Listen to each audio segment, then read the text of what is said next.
Hi everybody and welcome to HJ Goes Live. I'm here in person with Nikita Fisher this morning.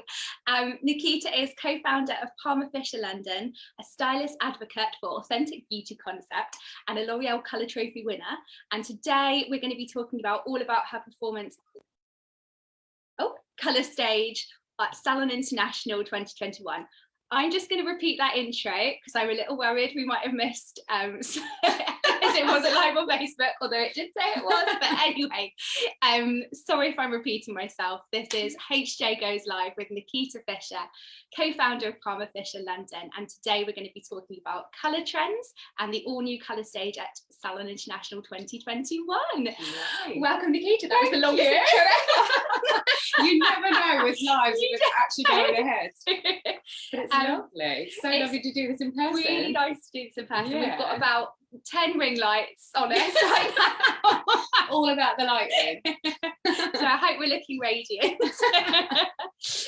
So I'm really excited to know what you're going to be doing on the colour stage at Salon International. Oh, I'm so excited. Have you got any plans? What's the vibe? Yeah, well, obviously, like, it's such an amazing opportunity at Salon International to just go for it and be like as creative as possible. So got some interesting looks that I'm working on, but I think the most exciting part about Salon this year is that there'll be a backstage area where we're all going to be able to like be prepping, so anyone can kind of come and actually see the applications and things. So yeah, it's going to be amazing. And normally at the stages we get loads of heads kind of trying to look for backstage. Like, you can't be here, but for the colour stage you can.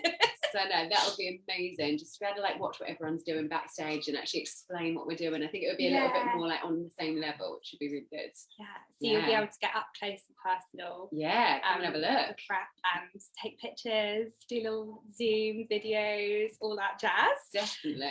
And your slot's on Monday the 18th of October at 3 p.m. Yeah. You feeling nervous? No, I love doing that sort of stuff. I think once you've got the models, and especially like if they're really flexible with, you know, being open-minded to having anything that just takes the pressure off. So I always try and choose models that will just let me kind of go for it, and then you can just be as creative as you want. You're not like limited, and they'll let you go for and it. And Salon is the place to do it. You've got to like, I guess there's a really packed colour stage, and you'll see the amazing artists that are also on the schedule. So you've got to like not elevate your craft, but you've got to like, got to do more than Robert Eaton. Not possible. No, I'm so excited. It's such a good lineup, so definitely make sure you come down and have a look, for sure. And other exciting news at the moment, and it will be landing hopefully with you any day now, is the September cover with Nikita's model gorgeous colour on the front. Thank you. Pop this nearer the screen, this gorgeous teal shade. Buzzing. I'm so happy about that. So tell us a little bit about this collection. So this is my latest collection. So I called this collection Femme, and it was all inspired by sort of 1980s hair and clothing. And I really just wanted it to be about like women empowerment and like really sort of authentic beauty and just enhancing the girls' natural sort of features, what they already have, rather than sort of previously I've done collections that are super out there, really, really colourful. I really wanted to kind of come back and simplify colouring this year with my collection. So I think it's very true to me and where I'm at in my career, and I think it's just important to continue to evolve. So yeah, I think this is one of my proudest collections for sure. And now HJ cover. Yeah, there's a few little pages in there. I feel like it's all a little bit secret at the moment, but it's out now. It's out, dropping any day now. The one thing I really like about the collection is the like 80s kind of parasuit vibes. It's all very strong silhouettes. Very sexy, just women empowerment. Cool. It's all just about like, the most like stunning images of these girls and just trying to get their kind of raw. You know, they're not like dressing up, they're just being themselves. Exactly, just with like a little the best version edge. of them. Just enhancing their hair colours with what they naturally have as well. So really subtle, but so I've got some colour questions sure. to ask you. Of course. And my first one is, what kind of colour palette would you take to a desert island if you could only take one and you're the only hairdresser on this island? I mean, I would definitely be taking as much bleach and toners as possible. I'm all about the bleach life. What I do all day in the salon is generally blondes. Like my commercial kind of salon work is very different to my creative work. So for sure, you know, the smallest amount of colour I think on anyone can just make such a difference. So for sure, I'd be packing my 9-level Schwartz pre-liner and all of my little sort of root shadow toners, as long as I've got my violets and ash based toners as well. So I guess we'll be working on the desert island. You know, the sun will be there, so you need something to enhance that, work with it. Exactly. Cool. And you mentioned kind of colour techniques in your day-to-day life in the salon is a lot of blondes. Are there any techniques on blondes or any other colour that you love at the moment doing? I mean, I'm really big on a lot of foliage in the salon. That's sort of my go-to technique, just to get extreme lift. I love a balayage result. So most of my clientele in the salon is, you know, beautiful blondes and balayage clients. So, but I suppose it's completely different when it comes to creative work. When it comes to like colouring for shows and shoots and collections and things like that, I think it's always been a big part of sort of who I am as a colorist. It's about creating like an illusion in the hair and something that's almost like, is it there, is it not? So yeah, you almost want to trick the eye and make it hard to know. And I feel like this is perfect case in point, because on first glance you're like, oh, gorgeous, beautiful brunette, but actually there's some colour in there. Teal, and you're like, hello. Exactly. Cheeky surprise. Yeah, and you almost don't know how it's done. So I think with creative work, that's what I try and strive for the most, and a lot of colour merging and blending and panels, and just making it really interesting. Like you'd never do sort of really basic colouring for show work. So you want to make it as new and creative as possible. And that must be so fun to have those two different hats. Yeah, the commercial side, absolutely. And then the creative side. I think that's the thing. Like I think as a colourist, you don't want to sort of get put in a box of being like just a blonde specialist. Like I love all sorts of colour, any sort of colour. Give me a colour challenge any day, any sort of colour correction, and honestly then I'm in my element. So I love all that kind of colouring. So cool. What do you think is the reason everyone is like striving for blonde at the moment? I don't know. I mean, I suppose you sort of build the clientele around your own personality, maybe. And what you're good at and what you enjoy doing. I think I'm a very patient colorist. I think there might be some colorists out there that sort of maybe don't have enough time booked in their columns for things. So that's why I always think it's important to have a consultation with new clients and make sure you know and they know what the expectations are to achieve their goals, and giving yourself enough time, sure. Cool. Speaking of time, that leads me neatly on to my next question, which is, you've only got 30 minutes. What would I do? What are you going to do to transform a client's hair? Well, I mean, there's so many quick options. I suppose, again, it all depends on like what you're starting with. But one of the quickest colours that I'm sort of fitting into my column at the moment is face framing, which I'm sure everyone's a huge fan of. But on any colour palette, just adding in like 9-10 foils sort of thing, 3 packets either side of the hairline makes such a difference. And it's like 10 minutes, pop them in, and then you can just tone it depending on what colour they want to go. You can tone it in pinks or brunettes or blondes. Such a beautiful, subtle way just to add that little front pop. And then I think it works in any situation, really. You can just add subtle pieces and it makes all the difference. And from a client's point of view, that's what they see in the mirror on Zoom every day. Yeah, exactly. Is that face frame. Absolutely. So that's one of my biggest go-tos for like a quick little top-up service. Definitely. And what colour trends are you tipping to be big this autumn? I feel like it's cliche, but it's always that everyone tends to go darker, don't they, over winter and autumn. I mean, again, like in the salon, obviously a lot more kind of your brunette blondes are what we're seeing a lot of coming in now that it's getting a little bit cooler. But then you do get the clients that absolutely love to be super blonde over winter and autumn as well. So that kind of icy, like really snowy blondes. Definitely. But then also people have really been a lot braver. I think with people being at home a lot more now, they're quite up for like a big colour change. So people are always getting in lots of coppers around this time of the year. Lovely auburn tones. So I think people are just being more adventurous. And do you think with people maybe not going abroad on holiday as much this year, their hair's in a way better condition and you can be more creative? You can do anything, and everyone's up for like a big change. I'm getting lots of extension clients and things, so it's really fun. great time to be a hairdresser. Yeah, definitely. And where do you get your colour inspiration from? Gosh, like anywhere and everywhere. Like I think it always comes down to the model that you are working on. Yeah.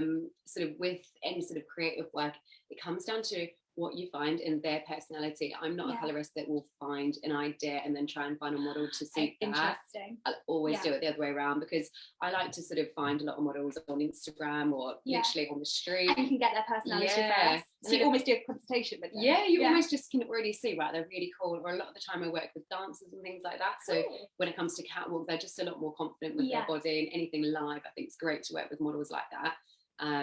So yeah, I always will look at what I'm starting with and then sort of see how far they're willing to push it. And you know, you always become friends with them. I think that's so important, to not use them as like a canvas. They're not just there for a job. They're there to like, we'll look after them, and I'll continue to, you know, use them and get some great content and make their hair beautiful and look after the condition along the way. So yeah. Cool. I definitely get my ideas from them. But honestly, anywhere and everywhere, like I can get inspiration from an onion. I recently did do that for a colour that I did. It was a red onion. Yeah. Honestly, you can do anything. Yeah, I'll show you. I've got a mannequin around somewhere. So great. Don't discount fruit and vegetables as inspiration, everyone. Anything goes. That's the key advice. And what colour creation makes you most proud? Is it the onion? I mean, it was pretty good. I'll show you. It's around somewhere. No. Oh my gosh, I can't even pinpoint one of my sort of what makes me proudest. I mean, to be honest, it's probably my latest collection, really, because this is my newest work. And I think it just really sort of solidifies like who I am right now and what I'm doing, and you know, being part of our brand. My husband, obviously Jonathan, was part of creating these collections with me, so a huge part of choosing the models and the look and the photographer and the girls, and just bringing it all together. And in terms of the empowering message, I mean, hello, business. Yeah. Like, what could be more empowering? Yeah, exactly. You know, I'm super proud of it. I think it's something that I absolutely love at the moment. So yeah, sure. And what about any advice that you'd give to any trainee colorists that are listening and watching today? Well, I always say this to like our assistants in the salon, that I think it's so important to start your Instagram young. Start it when you're training. So like a hair Instagram, really start building that profile, because it's always sort of known as a hairdresser that it's super important to have that, just to start building your clientele. Yeah, and it really is like your shop front window. So clients are going to come across that, and the sooner that you start that, the better, really. Do you think a lot of people are nervous about starting it young because they're like, I'm not at the level I want to be yet? Or do you think it's nice to show your progression? I think so. I think no matter what level you're at, exactly. Archive. Curate the grid. Exactly. Yeah, I think you have to start somewhere. And I mean, I started my Instagram probably like 5 years ago, maybe a little bit longer now, but I think it's one of those things that you do sort of hold yourself back, because it is quite scary to put yourself out there, and sort of you can be judged and things like that. But I think it's the best way to start getting your name out there, start following everyone that you love. The practice of it, getting in the routine of posting the client pics and stuff, because it's such a, once you're in that mindset, then it comes more naturally. Exactly. Now I sort of take photos of like anything and everything, but at the beginning, onions. Exactly. I think at the beginning it's just important just to start building that content, and just continue to learn, like go on as many courses as possible, learn from people, surround yourself that are people like better than you, and you know, go and assist on shows and shoots. I suppose it depends on what direction you want to go down in your career when you're starting out. But for me, I sort of just said yes to everything, and even to this day, I'll do anything, because I just think, why not? You're always going to learn. No regrets. Yeah, any job you get, even if it's maybe not your dream job, it's still going to add to your portfolio and, you know, your experience. So that is sound advice. And what are you most excited for about this year's Salon International? What are you going to hit up first? I'm so excited. I mean, I think every hairdresser just wants to go and completely buy a whole new kit. I'll probably go and spend thousands while I'm there. But I'm just so excited to see everyone. You know, it's such a lovely thing to go to. Reunion. Everyone is just so excited to be, you know, at an actual live hair event in person, because obviously it couldn't happen last year. It was just such a shame. So yeah, I love doing stuff like this, like being there live, being part of something amazing, being on stage and everyone's just so excited to be there. So yeah, I'm just looking forward to seeing everyone. Yay. And the drinks afterwards. I was going to say, I'll see you in the A-Loft bar. Yes. No, it's always such a good day. But yeah, it's so true what you said about like the opportunity to spend and see products again in real life, because imagine that's been few and far between, other than, you know, the suppliers coming in and stuff talking to you, but like seeing everything laid out and being like, oh, the try a little comb, even though we've all got 100,000 combs, but I'm like, I need another. Oh, you definitely need another. Always need some new brushes. So a little bit about your business. I'd love to chat to you about nearly coming up to your first year. Well, when did it? Yeah, so we originally opened in December. And then we went straight into lockdown after a few weeks. So that was a bit crazy. But I mean, technically we've been open for 6 months, really, from December till now. So December is a whole year. But yeah, 6 months kind of in and actually doing hair. So it's going amazingly well. Like, couldn't have wished for anything more, honestly. It's been brilliant. We've been so busy. We've got a great little team coming along now. There's, I think, 8 of us on board. Great. So yeah. And it's in an amazing location. So we're in Battersea, just minutes away from Clapham Junction station. Yeah, so it's great. It's a pretty cool location. It's such a good location. It's and we're starting to get all bougie around here. Yeah, it is, isn't it? We're starting to get to know all the locals, and I think we just love the location because it is so easy to get to from anywhere, like South London, Central London, you know, home counters. Come in from Clapham Junction. They come from everywhere, so it's a great spot. So good. Have you learned anything about setting up a business that you found surprising or didn't even think about, like the minutiae of like? I mean, there's so many things. I think you continuously learn, but to be honest, like, it's definitely my husband's expertise is like running the actual business side, as well as he's the cutting specialist in the salon. So when it comes to sort of anything to do with business, I'm like, Jonathan, what do we do with that? No, I mean, we couldn't have done it. You've got to have the balance, like the yin and the yang. Yeah, exactly. I think each other's strengths are each other's weaknesses. So that's how we run it. And there's no way we could have opened this without each other. So I think with me having like a really loyal client base, that was sort of the way that we could start and get going, which has been amazing. And with all Jonathan's years of experience of you know, running businesses and you know, his expertise, it's just been a dream. So now we just want to continue to grow. I don't know how you work with your partner. You're very people do always very say that. I think it's important to have your own time. Boundaries. But no, I think you have to figure out kind of a balance and try and make it work, and just also switch off and have a bit of downtime. That's super important, and something that I'm starting to learn to do. 6 months in, I'm trying to now give myself a little, a day off here and there, just to sort your life out.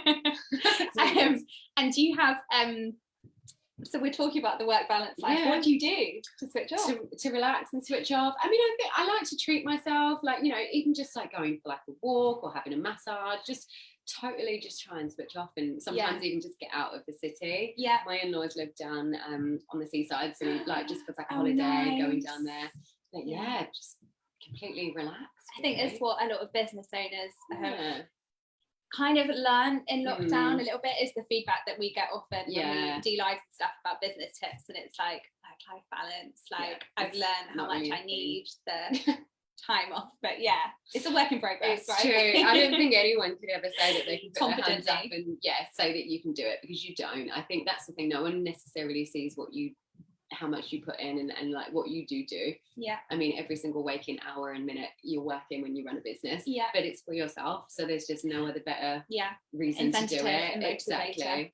Because you're building your own empire, and even if you do work for somebody else and you are employed, regardless, like I've always had a really strong work ethic, so it's just important to have the right people around you, and people that work as a team and want to do everything they can to make the business as best as possible. Absolutely, and just train them up and get them on your level, and just communicate, and just really have a really strong team. Surround yourself with people that are better than you, really. And that's cool.